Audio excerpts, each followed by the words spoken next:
সমগ্ৰ বিশ্বৰ লগতে আজি অসমৰ ভিন্ন প্ৰান্ততো বিশ্ব পৰিৱেশ দিৱস উপলক্ষে গছপুলি ৰোপণ কৰা দেখা গৈছে।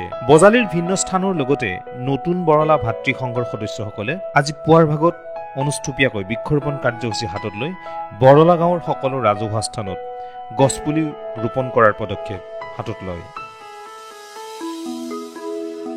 এই অনুষ্ঠানটোৰ আগধৰে নতুন বৰলা ভাতৃ সংঘৰ সম্পাদক কংকন কাকতি আৰু বৃক্ষৰোপণ কাৰ্যসূচীৰ শুভাৰম্ভণি কৰে বিশিষ্ট সাহিত্যিক পেঞ্চনাৰ হেমেন শৰ্মাই।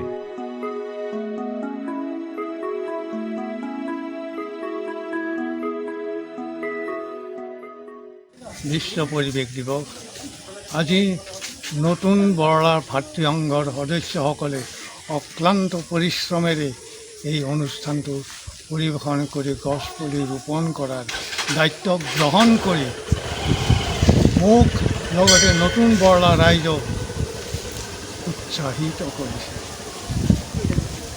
এই বৃক্ষৰোপণে দেশখন পৃথিৱীখন সেউজীয়া কৰি তোলাত সহায় কৰে। লগতে পৰিৱেশ দিৱসৰ লগত সংগতি ৰাখি ভাষণ আগবঢ়ায় বিহু সমিতিৰ সভাপতি সিন্ধুমণি শৰ্মাই। বিশ্ব পৰিৱেশ দিৱস গোটেই পৃথিৱীতে আজি এই দিৱসটো পালন কৰা হৈছে আৰু তাৰ গইনালৈ নতুন বৰলা ভাতৃ সংঘৰ সমূহ সদস্যই বিশ্ব পৰিৱেশ দিৱস কাৰ্যসূচী আমি পালন কৰিছোঁ। আচলতে বিশ্ব পৰিৱেশ দিৱসৰ তাৎপৰ্যৰ বিষয়ে মই মাত্ৰ এটা বাক্য ক'ম। এই দিৱস পৃথিৱীত আৰম্ভ হৈছিল 1972 চনত ৰাষ্ট্ৰসংঘৰ সৌজন্যত।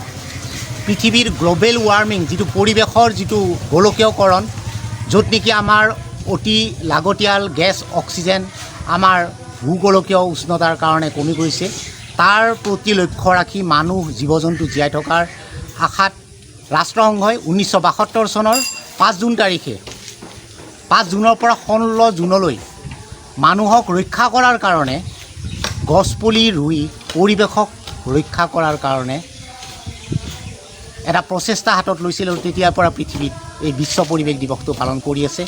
আৰু তাৰ ক্ষেত্ৰতে আমাৰ নতুন বৰলা গাঁৱৰ ভাতৃ সংঘ তথা সমূহ গাঁওবাসী ৰাইজে গছপুলি ৰুই পৰিৱেশক সজাগ কৰাৰ মানসেৰে বিশ্ব পৰিৱেশ দিৱস পালন কৰিছোঁ। ধন্যবাদ।